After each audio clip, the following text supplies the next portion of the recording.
கர்த்தருடைய நாமத்துக்கு மகிமை உண்டாகட்டும். நம்ம கர்த்தருடைய வார்த்தைக்கு நேராக வருவோம். இந்த ஆண்டிலே கர்த்தர் நமக்கு தந்ததான வாக்குத்தத்தமான வார்த்தை ஐசையா 51 அதிகாரம் 16 வசனம்.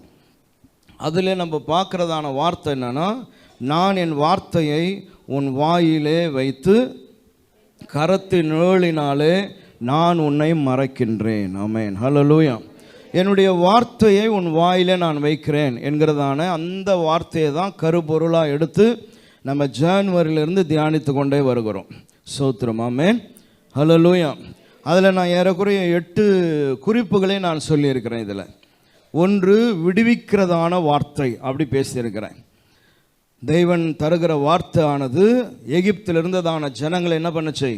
விடுவித்ததான வார்த்தை. அடுத்தது, பயத்தை போக்குறதான வார்த்தை. ஆண்டவர் சொன்னார், உனக்கு பின்னாடி வருகிறதான இந்த ஈஜிப்தியனை கண்டு என்ன பண்ணாத, பயப்படாத, அவன் மரித்திருக்கிறதை உன் கண்கள் காணும். ஆமென். ஸோ அப்போ பயத்தை மாற்றுகிறதான வார்த்தை. மூன்றாவது சொன்ன, வர்ஷிக்க பண்ணுகிறதான வார்த்தை. 40 ஆண்டு காலங்கள், ஆமென், நான் வானத்திலிருந்து உனக்கு நான் வர்ஷிப்பேன் என்று ஆண்டோடைய வார்த்தை வெளிப்பட்டது. அதை மோசே ஜனங்களுக்கு சொன்னான். அதன்படியே கர்த்தர் ஜனங்களை வானத்திலிருந்து வர்ஷிக்க பண்ணார். அவருடைய வார்த்தை வர்ஷிக்க பண்ணுகிற வார்த்தை. நான்காவது, சோதிக்கிறதான வார்த்தை. ஆபிரகாமை குறித்து பார்த்தோம் இல்லையா? சோதித்தார். 3 நாளைக்கு முன்னாடி சொல்கிறாரு, மோரியா மலைக்கு போ, பலி செலுத்தினார்.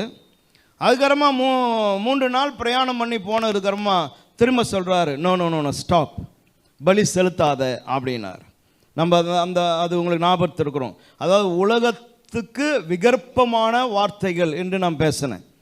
ஆமென், ஸ்தோத்திரம். அப்போ அங்கே நான் ஆபிரகாமா நின்னா, நான் சொல்லுறது யாருமே என்ன பண்ண மாட்டான், நம்ப மாட்டான். பலி செலுத்துன்னு கர்த்தர் சொன்னார். ஆனால் இப்போ நான் கத்தியை ஓங்கின போது பலி செலுத்தாதுன்னு சொல்லிட்டாரு. அதனால் நான் ஈசாக்கை வீட்டுக்கு கூட்டின்னு வந்துட்டேன்னு சொன்னால் யாருமே நம்ப மாட்டான். அப்போது உலகத்துக்கு விகற்பமாக இருக்கிறதான தேவனுடைய வார்த்தைகளில் தான் நான் சொன்னேன், அவர் சோதிக்கிறதான வார்த்தை. அடுத்தது, என்னை வாழ வைக்கிறதான வார்த்தை. பஞ்சக்காலம் தீர மட்டும் நீயும் உன் குடும்பமும் புசிக்கும் என்று சொல்லி வாழ வைக்கிற ஒரு வார்த்தையை சொன்னார். அப்போ அங்கே 2 வார்த்தை பார்த்தோம். ஒன்று, அந்த அம்மா சொல்கிற வார்த்தை என்னன்னா, நான் விறகு பொறுக்கி இருக்கிற கொஞ்சத்தை சாப்பிட்டு நானும் என் மகனும் என்ன பண்ண போகிறோம், சாக போகிறோம். அது அந்த அம்மாவுடைய வார்த்தை. அதே இடத்துல இருந்து கொண்டு எலியா சொன்ன வார்த்தை, உன் வார்த்தையின்படியே செய், ஆகிலும் ஒரு சிறிய ஆடையை எனக்கு கொண்டு வா, பஞ்சக்காலம் தீர வரைக்கும் கர்த்தர் போஷிப்பார். அப்போ அந்த அம்மா எந்த வார்த்தையை செஞ்சாங்களாம்? எலியா சொன்னபடியே அவள் செய்தாள். ஆமென், ஹல்லேலூயா. அவை என்னை வாழ வைக்கிறதான வார்த்தை என்று பார்த்தோம். அடுத்தது, பலப்படுத்தும் வார்த்தை. அதில் கிதியோனை குறித்து நம்ம பார்த்தோம். ஆண்டவர் சொன்னார், பலனற்று இருந்து அவனை பார்த்து சொன்னார், கிதியோனே பயப்படாத, பராக்கிரமசாலியே, மீதியானரே நான் உன் கையில் ஒப்பு கொடுப்பேன் அப்படின்னார். அப்போ பலப்படுத்துகிறதான வார்த்தை, அந்த வார்த்தைகள் அவனை பலப்படுத்தினது. மீதியானரை ஜெயிக்க கர்த்தர் கிருபை தந்தார். அடுத்தது, பிப்ரவரி மாதத்துக்குள்ளே வந்த உடனே பிப்ரவரி மாதத்தில் கர்த்தர் நமக்கு ஒரு வாக்குத்தத்தம் தந்தார். என்னன்னு சொன்னால், இந்த வாக்குத்தத்தோடு ஒத்த ஒரு வசனத்தை கர்த்தர் தந்தார். வானமும் பூமியும் ஒழிந்து போனாலும் என்னோட வார்த்தைகள் ஒழிந்து போவதில்லை. ஆமென், ஹல்லேலூயா. அப்போ ஒழிந்து போகாத வார்த்தை. வானம் பிரம்மாண்டமானது, பூமி பிரம்மாண்டமானது.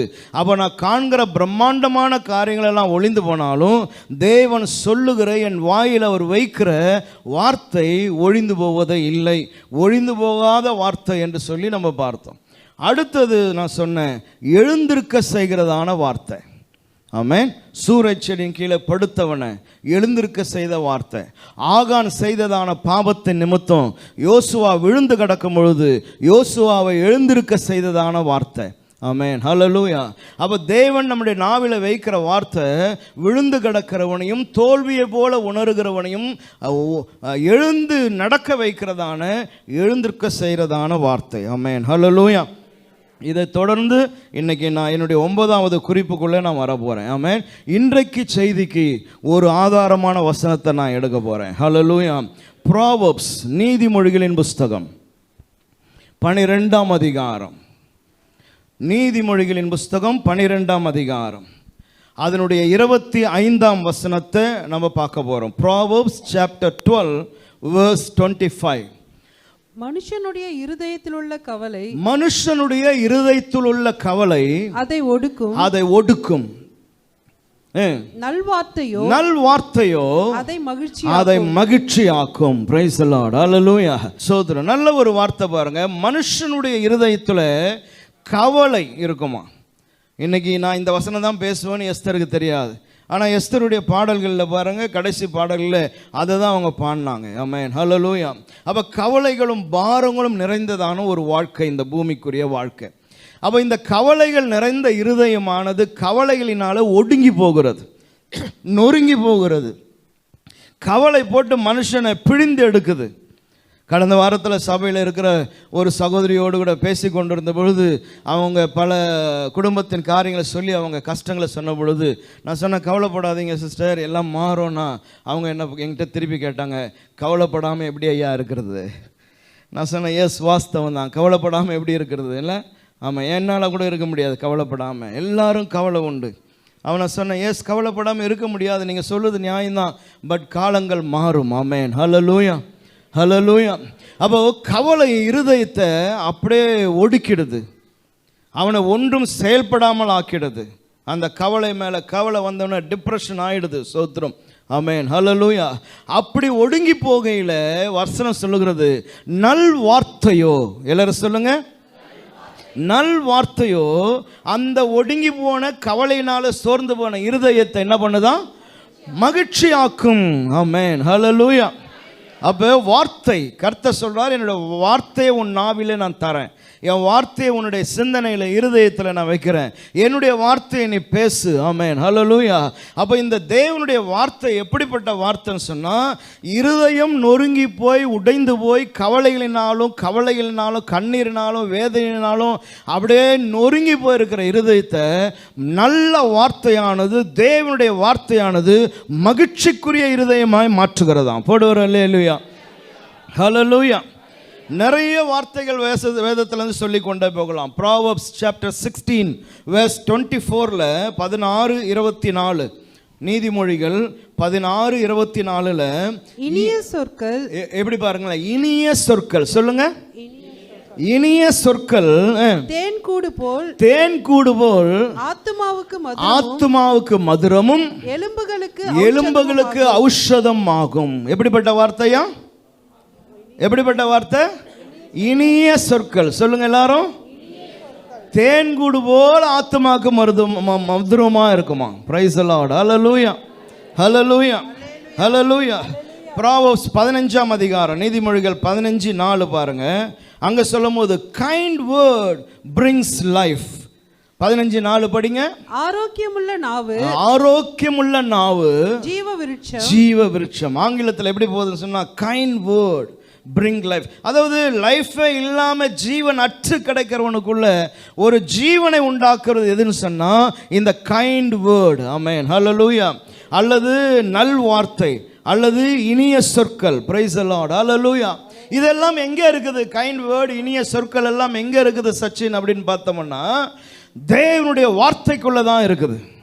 ஆமென், ஹல்லேலூயா, ஹல்லேலூயா, ஆமென். அப்போ தேவனுடைய வார்த்தை அத்தனை வல்லமையுள்ளதாக இருக்கிறது. இருதயம் நறுங்குண்டு கிடக்கிறவனை அந்த நல் வார்த்தையானது மகிழ்ச்சிக்குள்ளே மாற்றும். ஆமென். ஏசாயா தீர்க்கதரிசியை கொண்டு ஜனங்களோடு கர்த்தர் பேசும்போது ஐசையா 50ஆம் அதிகாரம் 4ஆம் வசனத்தில், ஐசையா chapter 50 verse 4, அதில் சொல்லும் பொழுது ஆண்டவர் எப்படி சொல்றாரு சொன்னா, இளைப்படைந்தவனுக்கு, படிங்க, இளைப்படைந்தவனுக்கு. எப்படியா? யாருக்கு? இளைப்படைந்தவன், சோர்ந்து போனவன், தளர்ந்து போனவன், அந்த இளைப்படைந்தவனுக்கு சமயத்துக்கு ஏற்ற வார்த்தை. ஆமென், ஹல்லேலூயா. எப்படிப்பட்ட வார்த்தை? சும்மா சமயத்து இல்லாமல் சும்மானா போய் பேசுனுங்கிறது இல்லை, சமயத்துக்கு ரைட் டைம்ல வார்த்தை சொல்ல நான் அறியும்படிக்கு. அதாவது மொத்தமா சேர்த்து படிங்க சிஸ்டர். இளைப்படைந்தவனுக்கு சமயத்திற்கேற்ற வார்த்தை சொல்ல நான் அறியும்படிக்கு.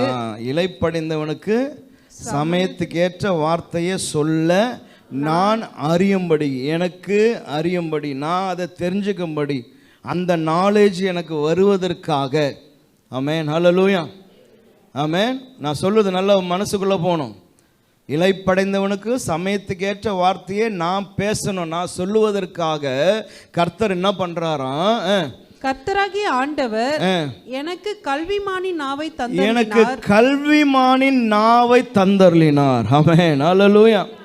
அப்போ பாருங்க, எதுக்கு கல்விமானின் நாவு, எதுக்கு நாலேஜ், எதுக்கு என்ன ஆண்டவர் விஸ்டம் தரார் அப்படின்னா, இளைப்படைந்தவனுக்கு சமயத்துக்கேற்ற வார்த்தையை நீ சொல்லும்படி அவர் உன்னை எப்படி மாத்துறாராம்? கல்விமானுடைய நாவை தந்தருளி காலைதோறும் என்னை எழுப்புகிறார். கற்றுக்கொள்ளுகிறவர்களை போல நான் கேட்கும்படி என் செவியை கவனிக்க செய்கிறார். ஆமென், ஹல்லேலூயா. அவ காலையில் அவர் எழுப்பும்போது எழுந்து செவியை திறந்து அவர் சொல்லுகிறத நம்ம கேட்கும்போது நம்மை கல்விமானை போல கர்த்தர் மாற்றுகிறாராம். எதற்குனா, களைப்படைந்தவனுக்கு சமயத்துக்கு ஏற்ற வார்த்தையை சொல்ல. ஆமென், ஹல்லேலூயா, ஆமென். சோதரன், அப்போ நீ முட்டாளாக கூட இருக்கலாம், நம்ம முட்டாளாக கூட இருக்கலாம். ஆனால் கர்த்தர் நம்ம எப்படி மாற்றுறாராம்? கல்விமானுடைய நாவை போல கர்த்தர் மாற்றுகிறாராம். பிரைஸ் தி லார்ட், ஹல்லேலூயா. என்னுடைய வார்த்தையை உன் நாவிலே நான் வைக்கிறேன். ஆமென், ஹல்லேலூயா. அதனால் படிக்காதவனெல்லாம் முட்டாளம் கிடையாது, படித்தவன்லாம் அறிவாளியும் கிடையாது. சோத்திரம், ஆமென். அப்போ கர்த்தருடைய வார்த்தை நம்முடைய வாயில் இருக்குமானா சமயத்துக்கு ஏற்றபடி, ஆமென், யாருக்கு எந்த நேரத்தில் எந்த சமயத்தில் என்ன வார்த்தையை சொல்லணும்னுறத ஆவியானவர் உனக்கு கற்றுத்தருகிறாராம். ஆமென், ஹல்லேலூயா. சோதரன், நம்ம மனுஷர்கள், நம்ம மனுஷ வார்த்தைகளே தான் பேசிக்கொண்டே இருப்போம், மனுஷர்களை போலவே பேசிக்கொண்டே இருப்போம். ஆமென், ஹல்லேலூயா. நம்முடைய ஆலோசனைகள் எல்லாம் மனுஷர்களுக்கு சொல்கிற ஆலோசனை மாதிரியே இருக்கும். ஆனால் டக்குன்னு சில நேரங்களில் பாருங்கள், கர்த்தர் நமக்கு, ஆமென், ஹல்லேலூயா, அந்த நேரத்துக்கு ஏற்ற வார்த்தையை அவனுக்கு சொல்ல கர்த்தர் கற்றுத்தருகிறார். ஆமென், சோதரன். அதை தான் நீங்களும் நானும் விரும்பணும். அதை தான் கர்த்தர் செய்வன்றார். என்னுடைய வார்த்தையை உன் நாவில நான் வைக்கிறேன். எதுக்காக வைக்கிறேன்னா, சோர்ந்து போனதான அநேகருடைய இருதயத்தை மகிழ்ச்சியாக்க என் வார்த்தையை உன்னுடைய இருதயத்துக்குள்ளே வைக்கிறேன். ஆமென், ஹல்லேலூயா. அப்போ இன்னைக்கு 9வது பாயிண்ட் என்னன்னு சொன்னால், கைண்ட் வேர்ட், நல்ல வார்த்தை. ஆமென், ஹல்லேலூயா. சோதரன், எங்கே இருக்குது நல்ல வார்த்தை அப்படின்னு சொன்னால் பாருங்கள், சில நல்ல மனிதர்கள் நல்ல வார்த்தைகளை பேசுகிறாங்க. ஆமென், ஹல்லேலூயா. சோதரன், நம்மளை சுற்றிலும் எப்போதாவது தான் என்ன பண்ண வேண்டியதாக இருக்குது? நல்ல வார்த்தைகள் எல்லாம் நம்ம கேட்க வேண்டியதாக இருக்குது. பெரும்பாலும் கெட்ட வார்த்தைகளும் அல்லது நம்மை விட செய்கிறதான வார்த்தைங்க அல்லது நமக்கு விரோதமான வார்த்தைகள் இல்லையா, ஏகப்பட்ட வார்த்தைகள் இருக்குது. அப்போ இதுக்குள்ளே நல்ல வார்த்தை அப்படின்னு சொன்னால் அது தேவன் ஒருவர் கையில் தான் இருக்குது. ஆமென், ஹல்லேலூயா. சோத்திரம். மத்தேயு சுவிசேஷம் 12ஆம் அதிகாரம். இந்த நல்ல வார்த்தை நம்ம இருதயத்திலேருந்து வரணும்னா நம்ம எப்படி இருக்கணும்? நல்ல வார்த்தை யாருடைய இருதயத்திலேருந்து வரும்? அப்போ ஆண்டவர் சொல்கிறாரு, மத்தேயு 12ஆம் அதிகாரம் 34ஆம் வசனம், மேத்யூ காஸ்பல் சாப்டர் 12 verse 34. விரியன் பாம்பு குட்டிகளே, விரியன் பாம்பு குட்டிகளே, நீங்கள் பொல்லாதவர்களாய் இருக்க, நீங்கள் பொல்லாதவர்களாய் இருக்க நலமானவைகளை எப்படி பேசுவீர்கள்? நலமானவைகளை எப்படி பேசுவீர்கள்? That is the question. விரியன் பாம்பு குட்டிகளே, நீங்க பொல்லாதவர்களாக இருக்க நலமானதை எப்படி பேசுவீங்க? அப்படின்னா அந்த கேள்விக்குள்ள என்ன உள்ள அடங்கி இருக்குதுன்னு சொன்னால், இருதயம் பொல்லாப்பு நிறைந்த இருதயமாக இருக்குமானால் அவனிடத்திலிருந்து நல்வார்த்தைகள் வரப்போவது இல்லை, புறப்பட போவது இல்லை. ஆமென், ஹல்லேலூயா. அதுதான் அங்கே அந்த கேள்விக்குள்ளே இருக்குது. அப்போ பொல்லாதவன் நல்ல வார்த்தையை பேச முடியாது. பொல்லாதவன் நல்ல வார்த்தை பேசுகிறது போல நடிக்கலாம், ஆனால் அந்த வார்த்தை நல்ல வார்த்தையாக இருக்காது. அப்போ ஆண்டவர் தான் சொல்கிறார், நீங்கள் விரியன் பாம்பு குட்டிகளே, இஸ்ரவேல் ஜனத்தை பார்த்து பேசுகிறார். நீங்கள் பொல்லாதவர்களாக இருக்கும்பொழுது உங்களிடத்துலேருந்து எப்படி நல்ல வார்த்தையை நீங்கள் பேசுவீங்க? இருதயத்தின் நிறைவினாலே வாய் என்ன பண்ணும்? பேசும். ஆமென், ஹல்லேலூயா. ஒருத்தவங்க மேலே நமக்கு அன்பு இருந்தால் தான் நம்ம என்ன பண்ண முடியும்? கைண்ட் வேர்டு என்ன பண்ண முடியும்? அவங்களுக்கு தர முடியும். உள்ளத்துக்குள்ளே அவங்க மேலே பொறாமையெல்லாம் இருக்கும்பொழுது போய் கைண்ட் வேர்டு பேசுகிற மாதிரி என்ன பண்ணலாம்? நடிக்கலாம். ஆனால் அது கைண்ட் வேர்டாக இருக்காது. ஆமென், ஹல்லேலூயா. சோத்ரம். இது எல்லாமே சிந்தனையும் இருதயத்தையும் சார்ந்ததான விஷயங்கள். அப்போ ஆண்டவர் சொல்றார், உன் இருதயம் பொல்லாப்பு நிறைந்ததா இருந்தா எப்படி நல்ல வார்த்தை பேசும்? 35ஆம் வசனம் பாருங்க. நல்ல மனுஷன் இருதயமாகிய நல்ல பொக்கிஷத்திலிருந்து நல்லவைகளை எடுத்து காட்டுகிறான். 36. மனுஷர் பேசும் வீணான வார்த்தைகள் யாவையும் குறித்து நியாய தீர்ப்பு நாளிலே கணக்கு ஒப்புவிக்க வேண்டும் என்று உங்களுக்கு சொல்லுகிறேன். ஆமென், ஹல்லேலூயா. அப்ப கர்த்தர் சொல்றாரு, எல்லாம் ஒளிந்து போகும், என் வார்த்தை ஒளிந்து போகாது. என் வார்த்தை உன்னுடைய நாவில நான் தரேன். எதற்காக தரேன்னு சொன்னா, இந்த நல்ல வார்த்தை நொறுங்குண்ட இருதயத்தோடு இருக்கிறவனிடத்துல நீ உட்கார்ந்து பேசும் பொழுது அது அவனுடைய இருதயத்தை மகிழ்ச்சி ஆக்கும். ஆமென், ஹல்லேலூயா, ஹல்லேலூயா. கல்விமானுடைய நாவை போல நான் உனக்கு தரேன். ஆமென். காலைதோறும் நான் உன்னை எழுப்புறேன். உன் செவியை நீ திறப்பாயானால் கல்விமானை போல நான் மாற்றுவேன். ஆமென். அப்போ நீ பேசும் பட்சத்தில் அநேகோட இருதயங்கள் மகிழ்ச்சிக்குள்ளே மாறும். ஆமென், ஹல்லேலூயா, ஹல்லேலூயா, சோதரம். அப்போ இயேசு கிறிஸ்துவை நீங்கள் கவனித்து பாருங்க. நான் வெள்ளிக்கிழமை கூட சொன்னேன், இயேசு கிறிஸ்து என்ன ரொம்ப அப்படியே கைண்ட் வேர்டு பேசிகிட்டே இருந்தாரா அப்படின்னு சொன்னால் இல்லை, கைண்ட் வேர்டு இருந்தது. ஆனால் கோபம் வந்தபோது என்ன பண்ணார்? கோபமான வார்த்தையும் பேசினார். அதனால் நல்ல வார்த்தையை பேசின்னு இருக்கணும்னு சொன்னால் ஏதோ நம்ம அப்படியே 24 மணி நேரம் சாகிற வரைக்கும் அப்படியே நல்ல வார்த்தையே பேசினே எல்லாருக்கும் கைண்டாகவே இருக்கணும் இல்லை, நம்மளை சாப்பிட்டு போயிடுவான். அப்படி இல்லை. கோபம் வரும்போது கர்த்தர் கோபமான வார்த்தையும் பேசினார். பேதுருவிடத்தில் பேசும்போது தேவ சித்தம் நிறைவேறாமல் இருக்கிறதுக்கு பேதுரு ஆலோசனை சொன்னபோது பேதுருவை கடிந்து கொண்டார். அப்பால போ சாத்தானே என்று அவனை கடிந்து கொண்டார். ஆமென். விரியன் பாம்பு குட்டிகளே என்று சொல்லுகிறார். வணங்கா கழுத்துள்ள ஜனங்களே என்று சொல்லி இஸ்ரவேல் ஜனங்களை மோசையை வைத்து பேசுகிறார். ஆமென். நான் எத்தனை முறை உங்களை நான் இது பண்ணுவேன், நீங்கள் 10 முறை பரீட்சை பார்த்துட்டீங்க, நீ தள்ளிக்கோ, நான் இவங்களை என்ன பண்ணுறேன், அழிச்சு போட்டுறேன்றாரு. இதெல்லாமும் தேவனிடத்திலிருந்து வந்த வார்த்தைகள் தான். ஆமென், ஹல்லேலூயா. அதனால் கைண்ட் வேர்டு அப்படின்னும் போது ஏதோ நம்ம அப்படியே வழவழா குழான்னு எப்பவுமே இருக்கணும்னு அந்த தாட் இல்லை. ஒரு இருதயம் நொறுங்கி போயிருக்குன்னு சொன்னால், ஆமென், ஹல்லேலூயா, அங்கே போய் அந்த இருதயத்தை இன்னும் நொறுக்காமல் அந்த இருதயத்துக்கு என்ன வார்த்தையை சொல்லணுமோ அந்த சமயத்தில் உன் நாவியில் அவர் வைக்கிறார். ஸ்தோத்திரம். ஆமென், ஹல்லேலூயா. அதுதான் ஒரு கிறிஸ்தவனுக்கு வேணும். ஆமென், ஹல்லேலூயா, சோதரன். இன்னைக்கு கிறிஸ்தவம் இந்த பூமியில் பரவி இருக்குதுன்னா அதுக்கு ஒரே காரணம் என்னன்னா, அந்த கைண்ட் ஹார்ட் இருந்ததுனால தான், அந்த நல்ல இருதயம் இருந்ததுனால தான் இன்னைக்கு எத்தனோ மிஷினரிமார்கள் இந்தியா தேசத்துக்குள்ள வந்து இவ்வளோ காரியங்களை அவங்க ஸ்தாபித்து வச்சிருக்கிறாங்கன்னு சொன்னால் அதுக்கு காரணம் என்னன்னா, இந்திய அரசாங்கம் உதவி செய்யும் என்பதற்காக அல்ல, அந்த இருதயம் அவர்களுக்குள்ளே இருந்ததுனால. எத்தனையோ எதிர்ப்புகள், எத்தனையோ சவால்களை சந்தித்து நல்ல காரியங்களை இன்றைக்கி உண்டாக்கி வைத்துட்டு அவங்கெல்லாம் போயிருக்கிறாங்க அப்படின்னு சொன்னால் அதற்கு ஒரே ரீசன் என்னன்னா, அவளுக்குள்ளே இருந்ததான இருதயம், நல்ல இருதயம். இயேசு மத்தேயு சுவிசேஷம் 6ஆம் அதிகாரத்தில் கவலைப்படுகிறதை குறித்து பேசும் பொழுது மத்தேயு 6:25 மேத்யூ சாப்டர் 6 verse 25 ஆண்டவர் சொல்றாரு, கவலைப்படாதிருங்கள் அப்படின்றார். வாசிங்க. ஆகையால் எண்ணத்தை உண்போம் எண்ணத்தை குடிப்போம் என்று உங்கள் ஜீவனுக்காகவும் எண்ணத்தை உடுப்போம் என்று உங்கள் சரீரத்துக்காகவும் கவலைப்படாதிருங்கள் என்று கவலைப்படாதிருங்கள் அப்படின்றார் அசால்ட்டா. சோத்ரம். ஆமென். ஏன் ஆண்டவரை இப்படி நான் கவலைப்படாமல் இருக்கிறது? இப்போ அந்த சிஸ்டர் என்னை பார்த்து கேட்ட மாதிரி, எப்படி ஐயா கவலைப்படாமல் இருக்கிறது அப்படின்னாங்களே, அந்த மாதிரி இப்போ நம்ம ஆண்டவரை பார்த்து, எப்படி ஆண்டவரை நான் என்ன உடுத்துவேன், என்ன சாப்பிடுவேன், இதுக்கெல்லாம் நான் எப்படி ஆண்டவரை கவலைப்படாமல் இருக்கிறது அப்படின்னு கேட்டால் அவர் என்ன சொல்கிறாருன்னா, அந்த வசனத்தை கொண்டு வந்து முடிக்கும் பொழுது, ஆகாரத்தை பார்க்கிலும் ஜீவனும் உடையை விசேஷித்தவைகள் அல்லவா. ஆமென், ஹல்லேலூயா. எப்படி முடிக்கிறார்னா, நீங்கள் எனக்கு ரொம்ப ரொம்ப விசேஷமானவர்கள், அதனால நீங்க கவலைப்படாதீங்க. ஆமென். ஆகாயத்து பறவைகளை காட்டிலும் நீங்க விசேஷமானவங்க. ஆமென், ஹல்லேலூயா. சின்ன சின்ன அடைக்கலான் குருவிகளுக்குள்ளே நான் அடைக்கலம் கொடுப்பேன், ஆனால் அவளை காட்டிலும் நீங்கள் விசேஷமானவர்கள் அப்படிதான் சொல்றார். அப்போ கவலைப்படாமல் இருக்க முடியாது, கவலைப்பட்டு தான் ஆகணும் அப்படி நம்ம ஆண்டுகிட்ட சொன்ன ஆண்டு சொல்றாரு, எஸ் ஓகே நான் ஒத்துக்கிறேன், ஆனால் நீ என் கண்ணுக்கு முன்னாடி ரொம்ப விசேஷமானவன். அதனால நீ கவலைப்படாத. பிரைஸ் தி லார்ட், ஹல்லேலூயா. அவர் வாயிலிருந்து வருகிறதான நல்ல வார்த்தை இதுதான். ஆமென். இதுக்கெல்லாம் நீங்க கவலைப்படாதீங்க.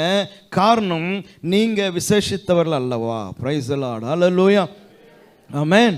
அவன் ஒருத்தன் கவலைப்பட்டு கொண்டு இருக்கிறான், கஷ்டப்படுறான் அப்படின்னா நல்ல வார்த்தை நம்முடைய வாயிலிருந்து வருமானால் அந்த நல் வார்த்தை தான் மிகப்பெரிதான சந்தோஷத்தையும் மிகப்பெரிதான மகிழ்ச்சியையும் இருதயங்களுக்குள்ளே கட்டளையிடுகிறது. ஆமென். பேதுரு நிருபத்தில் பேதுரு எழுதும்போது எப்படி எழுதுறாருன்னு சொன்னால் 1 பேதுரு 5:7 அவர் உங்களை விசாரிக்கிறவர் ஆனபடியினால். எப்படி நான் கவலைப்படாமல் இருக்கிறது அப்படின்னு கேட்டால் 1 பீட்டர் chapter 5 verse 7 அவர் உங்களை விசாரிக்கிறவர் ஆனபடியால் உங்கள் கவலைகளை எல்லாம் அவர் மேல் வைத்து விடுங்க. கவலை இவ்வளவு இருக்குது, நான் எப்படி கவலைப்படாம இருக்கிறது, என் இருதயம் கவலைனால நொறுங்கி போதே அப்படின்னா பேதுரு அப்போஸ்தலன் சொல்றாரு, அவர் உங்களை விசாரிக்கிறவர், அதனால நீ கவலைப்படாத. பிரைஸ் தி லார்ட், ஹல்லேலூயா, ஹல்லேலூயா. எப்படி வருது பாருங்க அவங்களுக்கு பதில். ஆமென்.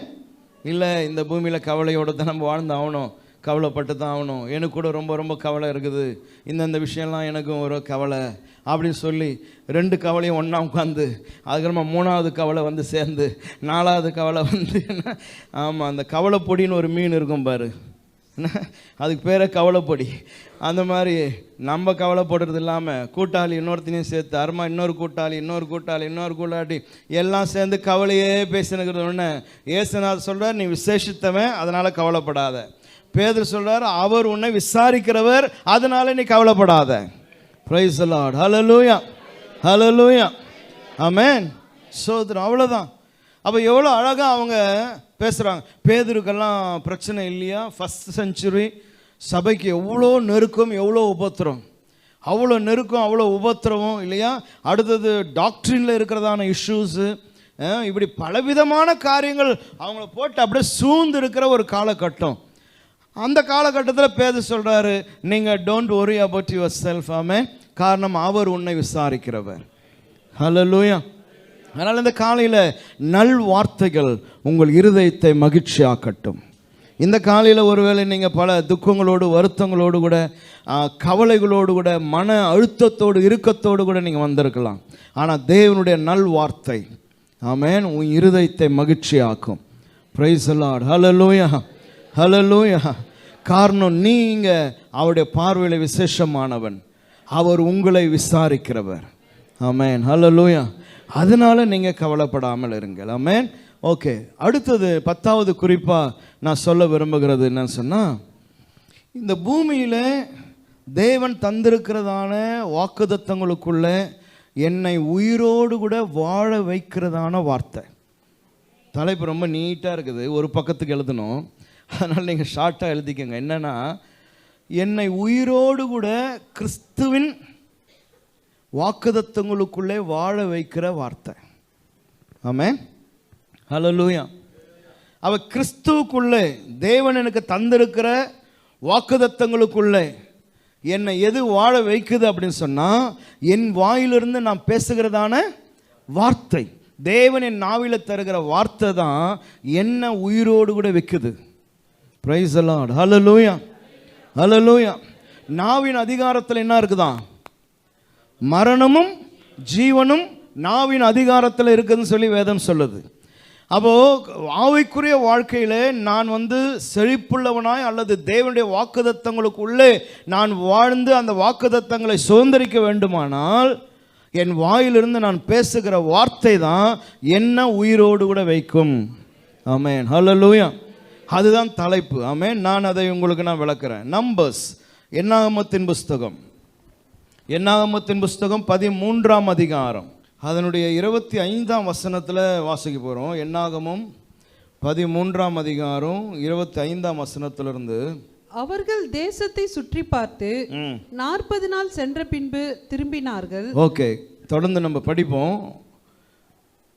தேசத்தை சுற்றி பார்த்து 40 நாள் சென்ற பின் திரும்பினார்கள். இந்த சரித்திரம் உங்க எல்லாருக்கும் தெரியும். என்ன, மோசே கானானை வேவு பார்க்கும்படி 12 பிரபுக்களை அனுப்பி வைக்கிறான் வேவு பார்க்க. அப்போ இவங்க போய் 40 நாள் கானானை வேவு பார்க்குறாங்க. எத்தனை பேர்? 12 பேர் 40 நாள் வேவு பார்த்துட்டு வந்து அவங்க சொல்றதை தான் இங்க நம்ம வாசிக்கிறோம். இப்போ தொடர்ந்து வாசிங்க. அவர்கள் பாரான் வனாந்தரத்தில் இருக்கிற காதேசுக்கு வந்து மோசே ஆரோன் என்பவர்களிடத்திலும் இஸ்ரவேல் புத்திரராகிய சபையார் எல்லாரிடத்திலும் சேர்ந்து அவர்களுக்கும் சபையார் அனைவருக்கும் சமாசாரத்தை அறிவித்து தேசத்தின் கனிகளை அவர்களுக்கு காண்பித்தார்கள். ஆமென். எல்லாம் வந்து சபையை கூட்டிட்டாங்க, லீடர்ஸ் வந்துட்டாங்க. அங்கிருந்து கொண்டு வந்ததான திராட்சை கொலை, ரொம்ப ரொம்ப பெரிய ஒரு திராட்சை கொலையை ஒரு கொம்பு போட்டு 2 பேர் தூக்கிட்டு வராங்க. அதெல்லாம் காட்டி சமாச்சாரத்தை என்ன பண்ணுறாங்களாம் சொல்லிட்டாங்க. கானான் எப்படி இருக்குது, என்ன விஷயம், எல்லா சமாச்சாரத்தையும் சொன்னாங்க. அவர்கள் மோசேயை நோக்கி நீர் எங்களை அனுப்பின தேசத்துக்கு நாங்கள் போய் வந்தோம். அது பாலும் தேனும் ஓடுகிற தேசம்தான். இது அதனுடைய கனி. அது பாலும் தேனும் ஓடுகிற தேசம்தான். ஆமென். இதை எப்போ யார் சொன்னா? ஆண்டவர் சொன்னார் மோசே கிட்ட, நான் உங்களை எங்கே கூட்டிகிட்டு போகிறேன்? பாலும் தேனும் ஓடுகிற தேசத்துக்கு கூட்டிகிட்டு போகிறேன்னு ஆண்டவர் சொன்னார். அதை தான் மோசே ஜனங்களுக்கு சொன்னான். இப்போ போய் பார்த்துட்டு வந்தவன் சொல்கிறான், எஸ் இட்ஸ் ட்ரூ. ஆமென். இந்த காலையில் நீங்கள்லாம் புரிந்து கொள்ளணும், கர்த்தர் ஒரு காரியத்தை சொல்லுவாரானால், ஆமென், ஹல்லேலூயா, அவர் பொய் சொல்ல மாட்டார். இப்போ ரொம்ப நாள் பொறுத்து தேசத்தெல்லாம் சுற்றி பார்த்து விட்டு வந்தவன் சொல்லுகிறான், எஸ், அன்றைக்கு கர்த்தர் மோசேயின் மூலமாக சொன்னது போல கானான் எப்படிப்பட்ட தேசம்? பாலும் தேனும் ஓடுகிற தேசம்தான், அதனுடைய கனி இதுதான். எப்படி இருக்கு பாருங்க, எவ்வளோ செழிப்பான நாடு. ஆனாலும் ஒரு இருமா, ஆனாலும் சோதரம். இப்போதான் அவன் பேசுகிறான், சுற்றி பார்த்துட்டு வந்தவன் பேசுகிறான். ஆனாலும் அப்படின்னு ஒரு பிரேக் போட்டு, அந்த தேசத்தில் குடியிருக்கிற ஜனங்கள் பலவான்கள், பட்டணங்கள் அரணிப்பானவைகளும் மிகவும் பெரியவைகளுமாய் இருக்கிறது. அங்கே ஏனாக்கின் குமாரரை கண்டோம். இந்த ஆனாலும் மட்டும் அங்கேருந்து தூக்கிட்டோம்னா ஒரு பிரச்சனையுமே இல்லை. இது பாலும் தேனும் ஓடுகிற தேசம்தான், எஸ். இது அதனுடைய கனி, எஸ். அங்கே பலவான்கள் இருக்கிறார்கள், எஸ். அரணிப்பான பட்டணம், எஸ். இது ரொம்ப பெருசு. அங்கே ஏனாக்கியரை கண்டோம். இதெல்லாம் சொல்லியிருந்தா இதெல்லாம் அவன் பார்த்துட்டு வந்த ஸ்டேட்மெண்ட். ஆனால் அங்கே ஒரு ஆனால் போட்டான் பார்த்தீங்களா, அதுதான் அங்கே சிந்தனையில் ஏற்படுகிற ஒரு மாற்றம். அந்த ஆனால் வந்தது பாரு, அதுதான் பெரிய மாற்றம். ஆமென். இது பாலும் தேனும் ஓடுகிற தேசம்தான், இது அதனுடைய கனி. ஆனாலும் போட்டவன் அந்த ஆனால் ஏன் வந்துச்சு அப்படின்னு சொன்னால், அது வர்றதுக்கு முன்னாடி அவன் இருதயத்துக்குள்ளே ஒன்று ஃபிக்ஸ் ஆகி போச்சு. என்னன்னா, நம்ம அவனை ஜெயிக்க போகிறது இல்லை. அது மைண்டுக்குள்ளே வந்ததுக்கு அப்புறமா தான் எது வருது? ஆனால் வருது. அந்த ஆனாலை மட்டும் எடுத்துகிட்டு நீங்கள் படிங்க, கரெக்ட் தான். அவன் பெரிய ஆள், பெரிய அரணிப்பான பட்டணம், அங்கே ஏனாக்கியர் இருக்கிறான். எஸ், சொல்லு. இன்னும் என்னென்னலாம் அந்த ஊரை பற்றி சொல்ல முடியுமா சொல்லு. ஆனால் ஏன் ஆனால் சொன்ன நீ? அப்போ அதுக்குள்ளே என்ன இருக்கு? அதுக்குள்ளே உன்னுடைய அவிசுவாசம் இருக்குதே, அதுக்குள்ளே உன்னுடைய அவநம்பிக்கை வந்துருச்சே. ஆமென். அந்த ஆனால் தானே நீ யாருன்றதை காட்டுது. அந்த ஆனால் தானே இப்போ நான் சொல்கிற வார்த்தையை நீ பேசலை, உன் வார்த்தையை நீ பேசுகிறேன்னு சொல்லுது. அப்போ அந்த ஆனால் ரொம்ப ரொம்ப பவர்ஃபுல்லான வேர்டு. பல நேரங்களில் நம்ம அப்படி தான் சொல்கிறோம். ஆமென். நீங்கள் அப்படியே நியூ டெஸ்டமெண்ட்டுக்கு வாங்க, 3 நாள் இருங்க, அப்படியே இருங்க. நீங்கள் 3 நாள் இயேசு கிறிஸ்து பேசிக்கொண்டே இருக்கிறாரு. அருமா சீஷில் பார்த்து சொன்னார், இவங்களை வெறுமா அனுப்பிச்சிடாதீங்க, இவளுக்கு என்ன பண்ணுங்க, ஆகாரம் புசிக்க ஏதாச்சும் கொடுங்க அப்படின்னோடனே என்ன பதில் வந்துச்சுன்னா, 200 பணம் இருந்தால் கூட என்ன பண்ண முடியாது, வாங்க முடியாது. அப்போ ஆண்டவர் சொன்னார், இல்லை நீங்கள் எதனா செய்யுங்க அப்படின்னா, எல்லாரும் போய் ஜனங்ககிட்டலாம் தேடிட்டே வந்தாங்க. தேடிட்டே வந்துட்டு அந்திரையா தான் ஃபைண்ட் அவுட் பண்ணிட்டான், ஒரு சின்ன பையன்கிட்ட 5 அப்பமும் 2 மீனும் இருக்குது. உடனடியாக இயேசுவினிடத்துல ஓடி வந்து அந்திரையா என்ன சொன்னார், ஏசப்பா நான் ஃபைண்ட் அவுட் பண்ணிட்டேன், ஒரு சின்ன பையன்கிட்ட 5 அப்பம் 2 மீனும் இருக்கு, ஆனாலும். அதுதான். ஆமென். அங்கே தான் அந்திரையா பேச ஆரம்பிக்கிறார். ஆனாலும் இவ்வளோ பேருக்கு இது எப்படி பத்தும்? ஆமென். சோதரம். அப்போ நம்முடைய மைண்டில், நம்முடைய வாயின் வார்த்தைகளில் ரெண்டும் இருக்குது. ஆமென். சில நேரங்களிலே நம்ம விசுவாச பார்வையில், விசுவாச கண்களில் ஒன்றை காண்கிறோம். ஆமென். அதை கண்டு இது தேவன் எனக்கு தந்திருக்கிறார் என்று நினைக்கிறோம். அதற்குள்ளே நம்முடைய மனுஷகம் சொல்லுது, ஆனாலும் இது எப்படி பத்தும்? ஆனாலும் அவங்கெல்லாம் இப்படிப்பட்ட மக்களாக இருக்கிறாங்களே, அங்கே இவன்லாம் இருக்கிறானே. ஆமென். சோதரம். அது சொல்லிக்கொண்டே வந்துட்டு என்னாகுமோ 14:30 அப்போது காலேப், என்னாகுமோ 13ஆம் அதிகாரம் 30ஆம் வசனம். அப்பொழுது காலேப், இப்படி இவங்க பேசிக்கொண்டு இருக்கையில், ஆனால் போட்டு சிலர் பேசிக்கொண்டு இருக்கையில் அதே இடத்துக்கு போய் சுற்றி பார்த்துட்டு வந்ததான காலேப் இப்ப பேசுறாரு. அப்போது காலேப் மோசேக்கு முன்பாக ஜனங்களை அமர்த்தி, நாம் உடனே போய் அதை சுதந்தரித்துக் கொள்வோம். எப்படி இருக்கு பாரு இவனுடைய பேச்சு. நாம் உடனே போய் என்ன பண்ணலாம்? அதை சுதந்திரித்துக் கொள்வோம், நாம் அதை எளிதாய் ஜெயித்து கொள்ளலாம் என்றான். ஸ்தோத்திரம். ஆமென். ஹல்லேலூயா. நான் ஒரு தலைப்பு கொடுத்தேன். என்ன தலைப்புனா, என்னை உயிரோடு கூட வைக்கிறதான வார்த்தை. ஆமென். அந்த தலைப்பு ஏன் கொடுத்தேன்னு சொன்னா, இந்த 10 பேர் சொன்னான் பார்த்தீங்களா, இந்த 10 பேரும் தேவன் தந்த வாக்குத்தத்தமான தேசத்துக்குள்ள போய் அவன் வாழல. வனாந்திரத்திலே அவன் செத்து போனான். தேவன் தந்த வாக்குத்தத்தமான தேசத்துக்கு போய் வாழ்ந்து, அங்கே யோசுவாவினிடத்தில் நீ அப்போ சொன்னி அந்த இடம்லாம் எனக்கு தருவேன்னு, அந்த இடத்தெல்லாம் எனக்கு தா அப்படின்னு கேட்டு வாங்கி வாழ்ந்தவன் யாரு? காலேப். அதுக்கு தான் நான் தலைப்பு அப்படி வச்சேன். அப்போ காலேபை இன்னைக்கு கானானுக்குள்ளே வாழ வைக்கிறது எதுன்னு சொன்னா, இன்றைக்கு இங்கே காலேப் பேசுறதான வார்த்தை. ஆமென். அவன் சொல்றான் உடனடியாக போவோம், உடனடியாக தேசத்தை என்ன பண்ணலாம்? நாம் ஜெயித்து கொள்ளலாம். ஆமென். அதுதான் காலேப் பேசின வார்த்தை. அந்த வார்த்தை தான் அவனை கானானுக்கு கொண்டு போச்சு. கானானில் போய் அவனுக்கு வேண்டியதான லேண்டெல்லாம் யோசுவாவினிடத்தில் வாங்கி கொண்டு, சோத்திரம். ஆமென். இன்னைக்கு அவன் வாழ்ந்து கொண்டு இருக்கிறான், உயிரோடு கூட கானானில் வாழ்கிறான் காலேப். அப்படின்னா அதுக்கு காரணம், இங்கே கானான் போவதுக்கு முன்பதாய் அவன் சொன்னதான வார்த்தை. அவன் ஆனால் போடல. ஆமென். வாசிங்க சிஸ்டர் கீழே. அவனோடு கூட போய் வந்த மனிதரோ, நாம் போய் அந்த ஜனங்களோட எதிர்க்க நம்மாலே கூடாது, அவர்கள் நம்மை பார்க்கிலும் பலவான்கள் என்றார்கள். என்னைக்கு உன் பிரச்சனை பெருசுன்னு நினைக்கிறியோ அன்னைக்கு நீ அவுட்டு. அவ்வளோதான். அந்த பிரச்சனை உன்னை சாப்பிட்டு போயிடும்.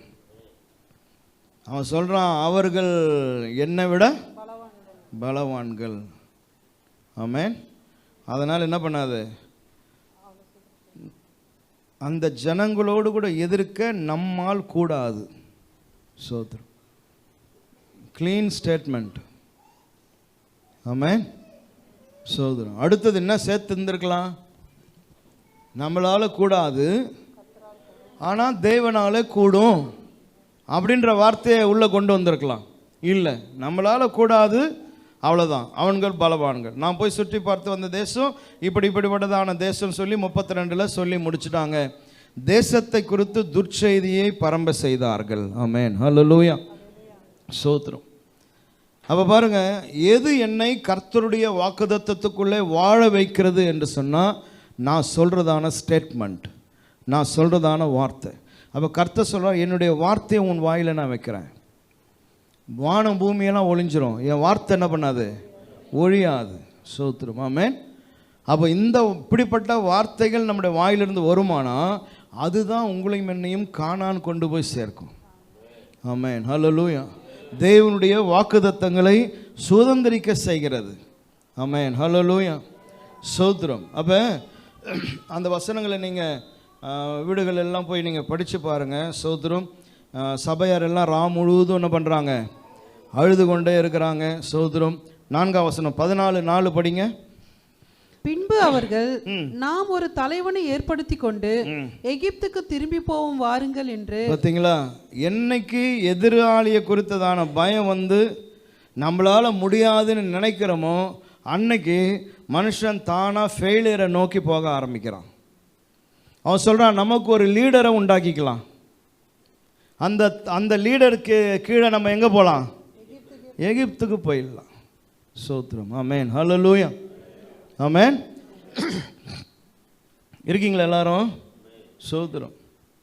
நீங்கள் நிறைய ஊழியங்களெல்லாம் எடுத்து பாருங்களேன். நிறைய ஊழியக்காரங்களை கிட்ட உட்காந்து பேசி பாருங்களேன். அவங்க சொல்கிற ஒரு வார்த்தை இருக்கும், என்ன தெரியுமா? அதுதான் பாஸ்டர், அந்த சோன்சோ இருந்தார் இல்லையா, சோன்சோ அந்த குடும்பம் இல்லை, அந்த குடும்பம் தான் ஒரு 10 குடும்பத்தை பிரிச்சுன்னு போயிடுச்சு ஐயா. இந்த மாதிரி எத்தனை பாஸ்டர் சொல்கிறாங்க. ஆமாம். போகிறவன் எல்லாவனும் என்ன பண்ணுவான்? ஒரு தலைவனை உண்டாக்கி கொள்வான். அந்த தலைவன் கூட எங்கே போகலாம்? எகிப்துக்கு போகலாம். இன்றைக்கி அழகாக மோசேங்கிற ஒரு தலைவனை கர்த்தர் தந்திருக்கிறாரு. மோசே நடத்தி கொண்டு வருகிறான். ஆமாம். ஆனால் இவன் சொல்கிறான், நம்ம ஒரு தலைவனை ஏற்படுத்தி கொள்ளலாம், நம்ம எங்கே போயிடலாம்? எகிப்துக்கு போயிடலாம். ஆமாம். அப்போ எந்த தலைமையின் கீழே இருக்க போகிறேன்றத டிசைட் பண்ணுறது உன் வார்த்தை தான். ஆமாம். சோத்திரம். ஹல்லேலூயா. அப்போ என்னைக்கு பயமும் திகிலும் வந்து என்னால் ஜெயிக்க முடியாதுன்னு நினைக்கிறோமோ அன்னைக்கு நம்முடைய எண்ணம் எங்கே போக ஆரம்பிக்குது? ஃபெயிலியரை நோக்கி நகர ஆரம்பிக்குது. இவங்க இந்த மாதிரிலாம் பேசின உடனே 6ஆம் வசனத்தில் தேசத்தை சுற்றி பார்த்தவளில் நூனின் குமாரனாக யோசுவாவும் எப்புனோனின் குமாரனாக காலேபும் தங்கள் வஸ்திரங்களை கிழித்து கொண்டு, 7ஆம் வசனத்தில் கடைசி வார்த்தை சொல்கிறான், நாங்கள் போய் சுற்றி பார்த்த தேசம் மகா நல்ல தேசம். அப்போ எதை நீங்கள் மிஸ் பண்ண போகிறீங்க? மகா நல்ல தேசம், பாலும் தேனும் ஓடுகிற தேசம், தேவன் வாக்குத்தத்தம் தந்த தேசம். அதை நோக்கி தான் எகிப்திலிருந்து நம்மை கொண்டு வந்திருக்கிறார். அந்த நல்ல வாக்குத்தத்தத்தை நீங்கள் இழக்க போகிறீங்க. அதை தான் அவர் சொல்கிறார் யோசுவாவும் காலேபும். மகா நல்ல தேசம், கர்த்தர் நம்மோடு கூட இருப்பாரானால் என்ன பண்ணுவோம்? நம்ம போய் அந்த தேசத்தை சுதந்தரிப்போம் என்று சொல்லி 2 பேர் தான் பேசணும். அப்போ பாருங்கள், இந்த இந்த இந்த இந்த சரித்திரத்தை நீங்கள் படிக்கையில் ஒரு காரியம் நல்லா புரியுது பாருங்கள். எந்த செய்தி ஜனங்களுக்குள்ள பரவுச்சு? 10 பேர் சொன்ன செய்தி பரவுச்சா, 2 பேர் சொன்ன செய்தி பரவுச்சா? ஆமென். துர்ச்செய்தி பரவுச்சா, நல்ல செய்தி பரவுச்சா அப்படின்னு பார்த்தா, துர்ச்செய்தி பாருங்க 6 லட்சம் பேரையும் போய் பிடிச்சிச்சு. ஆமென். வந்து சொன்னது எத்தனை பேர் தான்? 10 பேர். ஆனால் 10 பேர் சொன்னதான துர்ச்செய்தி முழு இஸ்ரவேலுக்குள்ளவும் பரவிச்சு. இன்னைக்கு முழு இஸ்ரவேலும் என்ன பேசுதுன்னா, ஃபெயிலியரை பேசுது. நீங்கள் படிக்கணும், எனக்கு டைம் இல்லை. அவன் என்ன சொல்கிறான்னா, இந்த வனாந்திரத்தில் நாங்கள் சாக போகிறோம். எங்களை வந்து அவன் என்ன பண்ணிடுவான்? ஆண்கள் எல்லாம் அவன் வெட்டிடுவான். எங்கள் பொஞ்சாதி பிள்ளைகள் எல்லாம் அவன் என்ன பண்ணிட்டு போகிறான்? பிடிச்சிட்டு போயிட போகிறான். இதெல்லாம் தான் அவன் வாயிலிருந்து வர ஆரம்பிக்குது. எல்லாமே அவிசுவாசமான ஃபெயிலியரான வார்த்தைங்க. இதெல்லாம் கர்த்தர் கேட்க கேட்க கேட்க கர்த்தருக்கு கோபம் ஆகுது. அவர் பயங்கரமாக கோவப்படுறார். அவர் கோவப்பட்டு மோசேயின் இடத்துல என்ன சொன்னார்னா, இவன் வாயிலிருந்து சொன்னபடியே இந்த வனாந்திரத்தில் இந்த மொத்த ஜனமும் செத்து போகும். அது வரைக்கும் நான் இவனை கானானுக்குள்ள என்ன பண்ண மாட்டேன்? கொண்டு போக மாட்டேன். அப்போ 40 வருஷம் ஏன் வந்துச்சு வனாந்திரம் அப்படின்னா இதுதான் ரீசன். இல்லைன்னு சொன்னால் என்னைக்கும் அவங்க கடந்து கானானுக்குள்ளே போயிருக்கலாம். ஆமென். அப்போ 2 பேர் சொல்கிறான், விசுவாசத்தோடு கூட நம்பிக்கையோடு கூட பேசுகிறான் 2 பேர். அது நல்ல தேசம், நம்ம இப்போ போய் பிடிக்கலாம் அப்படின்னா அவன் கூட யாருமே சேரல. ஆனால் துர்ச்செய்தி அப்படியே பரவுச்சுவார். எல்லாம் சேர்ந்துட்டாங்க. நைட்டெல்லாம் ஜனம் அழுவுது. தேவனுக்கு கோபம் உண்டானது. தேவன் சொன்னார், நீ எங்கேயுமே போக மாட்டேன், இந்த வனாந்திரத்தில் செத்து போவ.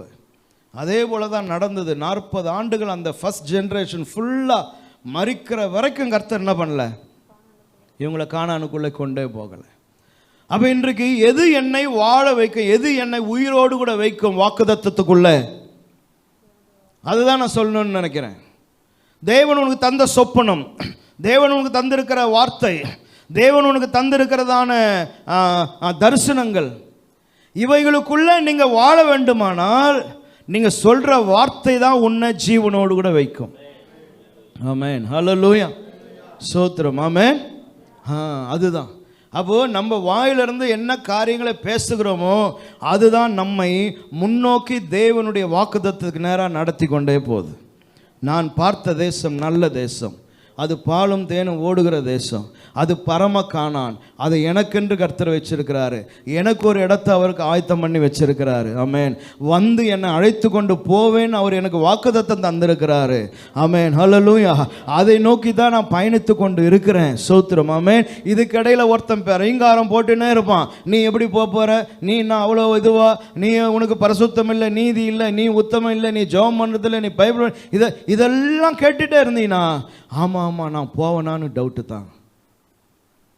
அங்கே வந்து நின்றுடுவோம். ஆமென். ஸ்தோத்திரம். ஹல்லேலூயா.